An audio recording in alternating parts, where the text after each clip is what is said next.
Oke, lantas cerita anime pun berlanjut di sini di Speed Me Gridlock chapter 591.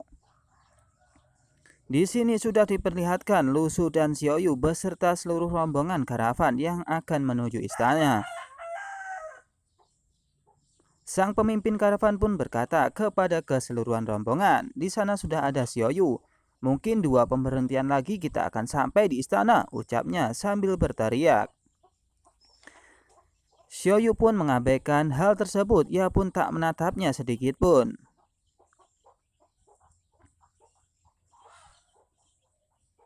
Tak lama kemudian dari arah yang berbeda, ada seseorang dari rombongan lain yang kemudian bergegas untuk menghampiri mereka. Namun sang pemimpin dari karavan tersebut pun kaget melihat hal tersebut dan ia menginstruksikan untuk menepi dan tidak memberikan provokasi kepada rombongan itu karena rombongan itu terlihat aneh, mungkin itu dari kerajaan. Nampak terlihat di sini kuda yang begitu kuat berjalan sangat keras. Mungkin ini agaknya dari kerajaan. Sang pemimpin karavan pun berkata kepada keseluruhan rombongan,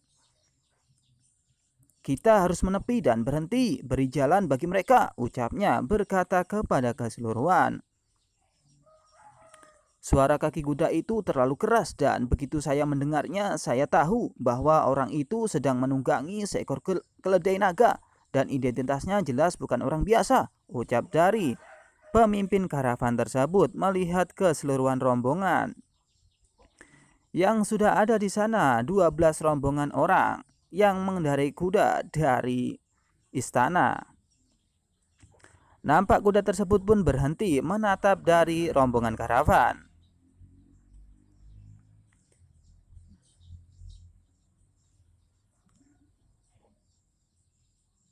Di sini sudah ada Sun. Ia pun berkata, "Halo, bagaimana cara menuju kota Nangeng?" ucapnya. Berkata kepada rombongan, dan bagaimana cara menuju kota Nangeng, ucapnya.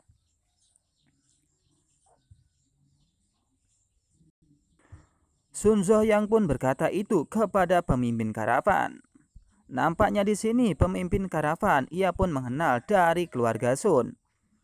"Kamu, saya tidak berharap bertemu Anda di sini," ucapnya kepada Sun Zohyang. Sun Zohyang pun lantas berkata kepada pemimpin karavan tersebut, "Kamu adalah," ucapnya. Ia pun merasa tahu bahwa ia adalah seseorang yang mengirimkan sesuatu ke istana.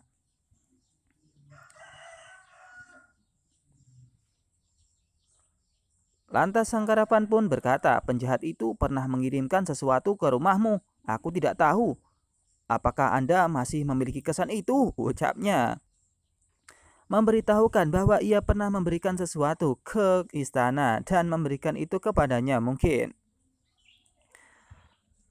Nampak di sini Sun Zohyang pun berpikir, ia pun berkata kepada pemimpin karavan, "Oh, saya ingat Anda memberi sepasang karang merah. Ibu saya sangat menyukai hal tersebut," ucapnya kepada pemimpin karavan. Lantas pemimpin karavan pun tersenyum mendengar berita tersebut.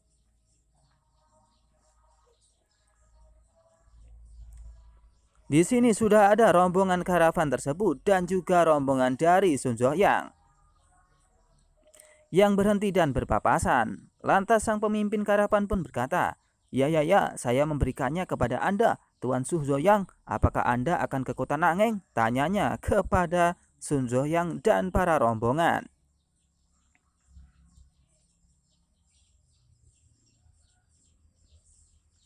Tak lama kemudian, Lusu yang melihat hal tersebut, ia pun melirik dan melihat dari rombongan tersebut.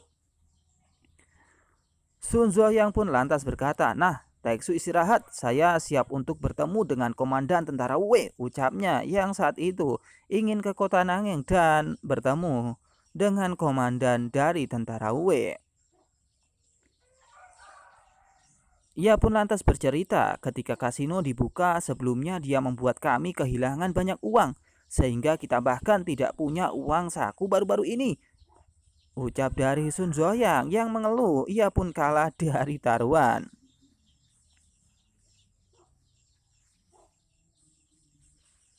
Tak lama kemudian, Anda adalah cabang emas dan daun giok. Bagaimana Anda bisa memiliki pengetahuan yang sama dengannya? Tanyanya. Lantas Sun Yang pun berkata di sini dan terlihat tersenyum sambil tertawa terbahak-bahak. Hahaha, ucap Sun Yang. Ia pun berkata kepada pemimpin karavan, saya baru saja dipromosikan ke peringkat pertama dan saya khawatir tidak ada yang mau berlatih dengan saya. Ucap Sun Yang sangat pede karena saat ini dia pun sudah diangkat dan dipromosikan menjadi peringkat pertama.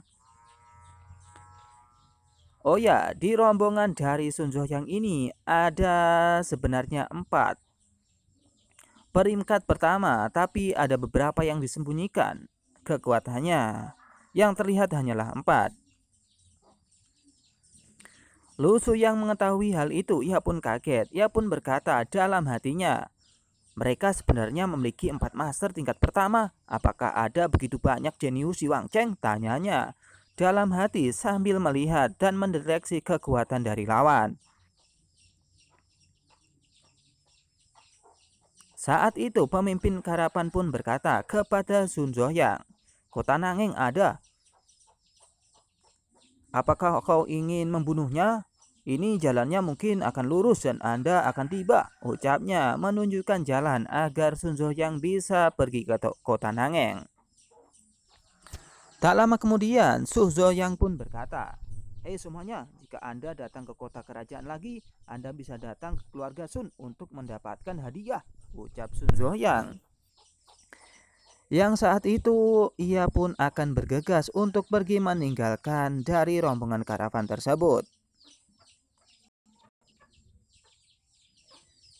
Lantas mereka pun akan bergegas untuk pergi. Namun di sini Lu Su yang melihat hal tersebut, ia pun berkata kepada rombongan dan Sun Yang, hei tunggu sebentar, ucapnya kepada Sun yang saat itu ia akan hendak pergi ke kota Nangeng. Sun yang menyadari hal tersebut, ia pun berkata dan menoleh kepada Lu Su. Apa yang kamu katakan anak muda? Ucapnya.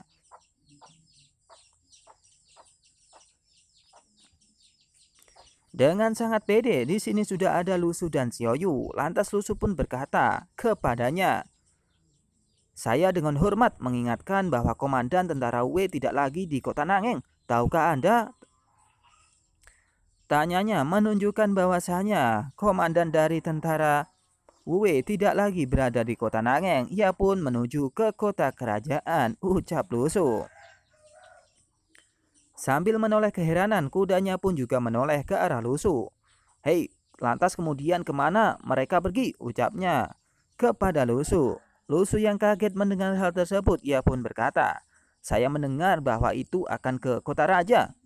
Saya sebenarnya memiliki anggota di tentara Wei dan ia memberitahu saya bahwasanya raja dari tentara Wei saat ini sedang ke kota raja, ucapnya kepada Sun Yang. Sebenarnya Sun Yang tidak terlalu percaya meskipun Lu Su berkata jujur. Lantas Sun Yang pun berkata kepada pemimpin karavan, hei siapa dia? Tanyanya, apakah berita tersebut dapat dipercaya? Tanya Sun Yang kepada pemimpin karavan. Lantas pemimpin karavan pun memberikan informasi, dia adalah tamu dari sabu karavan saya. Komandan tentara Wei memang hilang. Saya tinggal di kota Nangeng selama setengah bulan dan tidak pernah melihatnya sama sekali, ucapnya kepada Sun. Lantas mereka pun berkata lagi, saya selalu menangani hal-hal dengan adil. Terima kasih telah mengingatkan saya. Jika saya yakin berita itu benar, Anda juga bisa datang ke rumah cucu saya untuk menerima hadiah. Ucap dari Sun Yang kepada Lu Su dan pemimpin karavan. Orang karavan, wow, untuk bisa mendapatkan hadiah dari keluarga Sun Wang Cheng, ucapnya di pikirannya. Tak lama kemudian Su Yang pun berbalik. Ia pun lantas berkata, hei semuanya, mari kita berjalan. Mari kita kembali ke Wang Cheng untuk menemukan komandan dari tentara Wei, ucapnya berteriak dan ingin bergegas. untuk kembali ke Wang Cheng.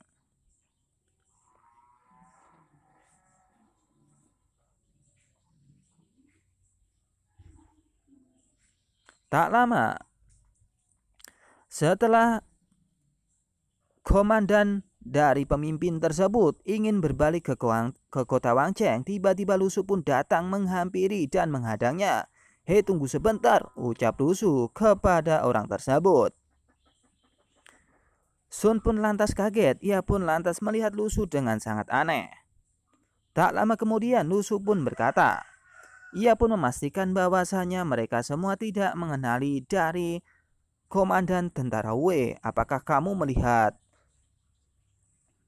atau pernah melihat komandan dari tentara Wei? Bagaimana jika kunci mobil tidak mengenalinya?" ucapnya berteriak kepada Sun Zuoyang. Lantas Sun Zuoyang pun berkata kepada Lu Su, "Bagaimana Anda mengenalinya?" ucapnya. Tak lama kemudian, Lu Su dengan akal bulusnya ingin mendapatkan uang dan hadiah. Ia pun berkata kepada Sun Zuoyang, "Saya dari kota Nangeng. Tentu saja saya mengenalinya. Jika saya membantu Anda mengidentifikasi dia, apakah saya akan dibayar juga?" ucap Lu Su kepada Sun Zuoyang, yang ingin mendapatkan uang juga yang banyak dari keluarga kerajaan. Sun Zuoyang yang menyadari hal tersebut, ia pun tersenyum dan berkata, "Tentu saja itu dibayar dan aku paling suka kecerdasanmu," ucapnya kepada Lu Su. Tapi sebelum ia pun berkata lagi, Lu Su pun menghentikan dan memotong pembicaraannya. "Tapi bukankah kamu bilang kamu bahkan tidak punya uang saku sama sekali baru-baru ini?" ucapnya berkata kepada Sun Zuoyang. Sun Zuoyang yang menyadari dan mengerti perkataan tersebut, ia pun terdiam sejenak. Ia pun berpikir, "Orang ini benar-benar mengerti maksudku," ucapnya berkata di dalam hati. Lantas emosi negatif pun muncul dari Sun Zuoyang plus 666. Oke, lantas Mimin akan lanjut. Di sini nampak Sun Zuoyang pun tak mau diremehkan oleh Lu Su. "Kami dapat menerima uang saku dari Zhong Renfu di rumah setiap bulan. Uang saku sebulan adalah angka yang tidak pernah berani Anda pikirkan seumur hidup Anda. Apakah Anda masih takut saya tidak akan memberikan uang kepada Anda?" ucap Lu Su. "Maaf," ucap Sun kepada Lu Su, maksud Mimin. Lantas kemudian Sun Zuoyang pun memikirkan bahwasannya ia akan memberi uang yang banyak kepada Lu Su dan ia tidak akan memikirkan bagaimana ia akan mendapatkan uang sebulan penuh yang banyak. Tak lama kemudian Lu Su pun berkata, Tidak takut, tidak takut. Saya akan membantu Anda menemukan tentara Wei dan komandannya. Mengapa Anda tidak tinggal dan berjalan bersama kami? Kami juga akan pergi ke Wang Cheng yang kebetulan sedang dalam perjalanan," ucapnya kepada Sun Zuoyang. Tak lama kemudian Sun Zuoyang pun berpikir juga, alangkah baiknya ia pun bersama dengan karavan dan duduk bersantai dengan teman-temannya. Tak lama kemudian ia pun turun dari kuda mahirnya. Ia pun turun dan berkata, "Ya, mungkin itu adalah saran yang bagus," ucap Sun Zuoyang kepada Lu Su.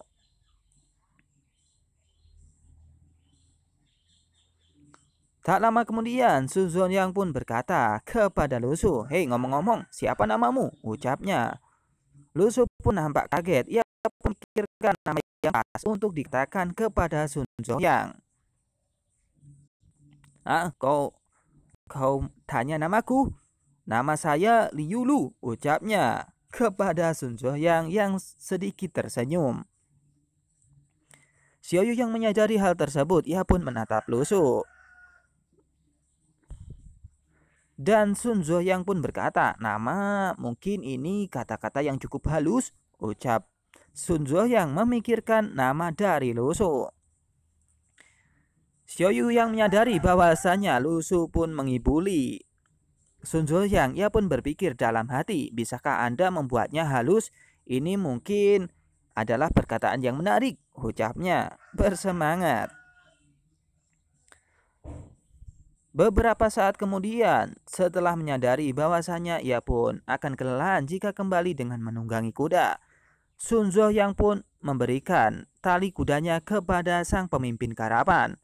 Ini kau mungkin akan bisa menjaganya, ucap Sun Zhuoyang kepada sang pemimpin karavan. Siapkan kereta untuk kita. Perjalanan panjang menunggang kuda ini membuat pantatku sakit, ucap Sun Zhuoyang kepada sang karavan.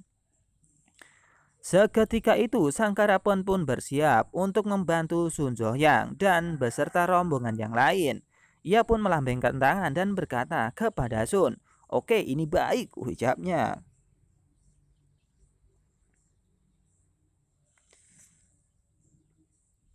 Karena mungkin ini akan mendapatkan keuntungan yang berlebih jika ia bersama dengan Sun Zhuoyang. Maka dari itu ia pun harus mempersiapkan tempat untuk Sun Zhuoyang dan lainnya, sampai-sampai ia harus membuang perlengkapan yang lain demi mendapatkan uang yang berlebih. "Hei, cepat keluarkan troika dari garpu," ucapnya kepada kelompoknya. Lantas pembantunya pun berkata, "Ini bagaimana dengan barangnya?" ucapnya kepada sang pemimpin. Sang pemimpin karavan pun berkata, "Oke, buang saja, ini tidak akan bernilai sangat tinggi," ucapnya memikirkan sesuatu. "Mampu menjilat dengan Sun Zhuoyang lebih berguna daripada barang tersebut," ucapnya di dalam pikirannya. Ia pun lantas menyiapkan hal tersebut untuk dipakai oleh Sun Zhuoyang dan 12 orang lainnya. "Mungkin sisi Anda silahkan," ucap dari sang karavan tersebut, berkata dengan orang lain di depannya. Nampak di sini sudah ada rombongan dari Sun Zhuoyang yang kemudian masuk untuk bersantai-santai di dalam.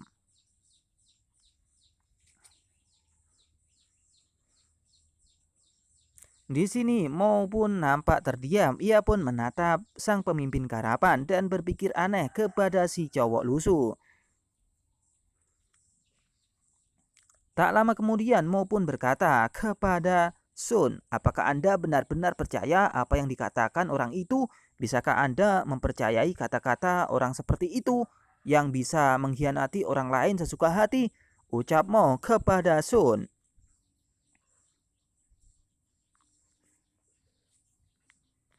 Sun yang mengetahui hal tersebut, lantas ia pun berkata kepada Mo, "Jangan katakan itu, dia juga berusaha menghasilkan uang," ucapnya berpikiran positif kepada Lusu atau Tuan Li. Lantas Sun pun berkata, "Anda tidak tahu betapa sulitnya orang bisa menghasilkan uang. Jadi Anda menculik orang yang bermoral," ucap dari Sun kepada Mo.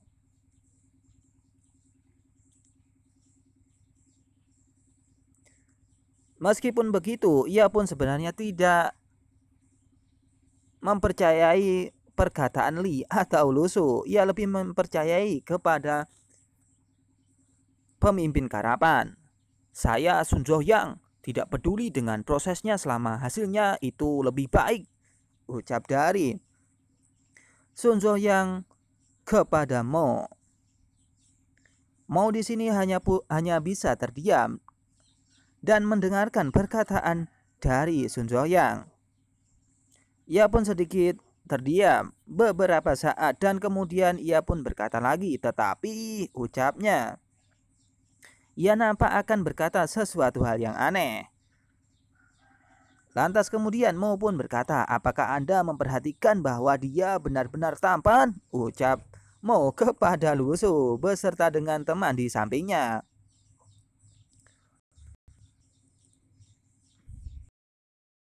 Lantas temannya pun berkata kepada Mo, "Mo, ya mungkin itu sangat tampan sekali," ucapnya kepada si Mo.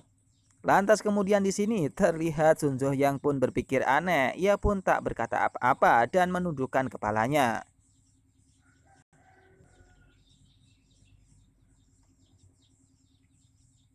Lantas temannya pun berkata kepadamu, tapi jangan pikirkan apa yang terjadi padanya. Orang biasa iri dengan cerita non Hinjin dan bocah malang itu, tapi akan bodoh bagi Nona Xianjin untuk iri pada hal semacam ini sendiri, ucap temannya kepada Mo. Ia pun menceritakan bahwasanya pertemuan antara si kaya dan si miskin itu berlebihan, seperti cerita masa lalu, dan mungkin itu akan berakhir tidak menyenangkan, ucapnya. Lantas kemudian mereka pun berkata-kata lagi, kami berbeda dari kelasnya, ditakdirkan untuk menjadi orang dari dua dunia. Jalan ini setelah berjalan tidak akan ada persimpangan, ucapnya. Di sini sudah diketahui bahwasanya kemungkinan jika mereka bersama, Lusu ditakdirkan dari dua dunia yang mungkin bisa masuk ke dunia bumi dan dunia dimensi lain.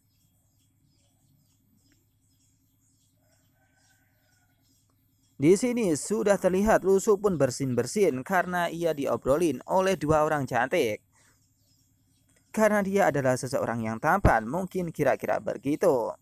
Tak lama kemudian, Lusu pun bersin dan berkata kepada Xiaoyu, kami akhirnya menstabilkan mereka terlebih dahulu. Jika tidak, ketika mereka tiba di kota Nangeng, bisnis kami akan hancur, ucap Lusu yang mengetahui bahwasanya ketika Sun Zoyang dan teman-teman yang lain berangkat ke Nangeng, mereka akan berbuat onar dan rusuh.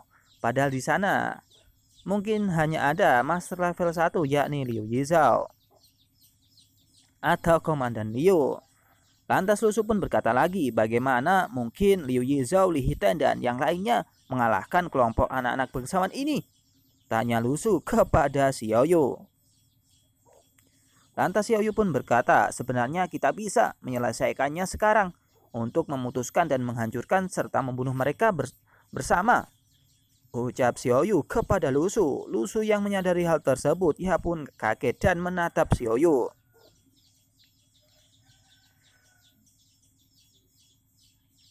Xiaoyu dengan pede, ia pun berkata, meskipun mereka memiliki 4 peringkat 1, mereka jauh di belakang kita dalam hal kemampuan koordinasi dan pengalaman tempur, ucap Xiaoyu kepada Lusu. Yang bisa saja saat ini Xiaoyu mampu mengalahkan mereka semua dengan koordinasi dengan Lusu yang sangat hebat karena pengalamannya yang begitu kuat. Telah menghajar keseluruhan tentara bulu hitam bolak-balik. Lanjut Xiaoyu, ia pun berkata, ini tidak merepotkan untuk menyingkirkan mereka tanpa berpikir, ucap Xiaoyu kepada Lusu yang begitu yakin. Lusu pun nampak merenung, ia pun berhenti sejenak dan berkata kepada Xiaoyu, tidak bisa membunuh, ucap Lusu kepada Xiaoyu. Xiaoyu yang kaget melihat hal tersebut, ia pun hanya mampu diam dan menatap Lusu dengan sangat haru.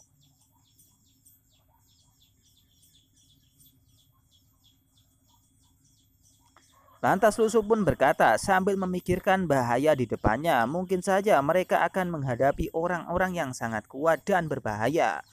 Kita harus pergi ke kota raja, ucap Lusu bersemangat menemukan orang-orang tersebut. Jika ini terbunuh, itu pasti dengan beberapa raksasa dan dari mereka, ucap Lusu bersemangat untuk menemukan orang-orang yang lebih kuat nantinya.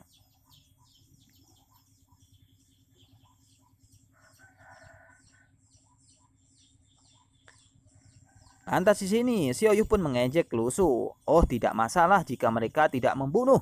Bagaimanapun mereka tampaknya tidak terlalu pintar dan mereka begitu mudah dibohongi oleh Anda, ucap Xiaoyu kepada Lusu.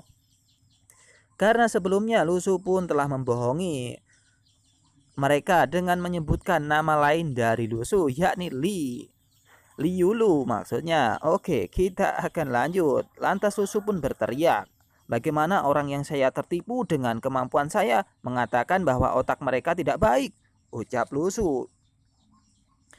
Sebenarnya harus dibedakan antara Lusu yang hebat dengan mereka yang sebenarnya cerdas tapi tidak sehebat Lusu. Mungkin itu kata-kata Lusu yang seharusnya.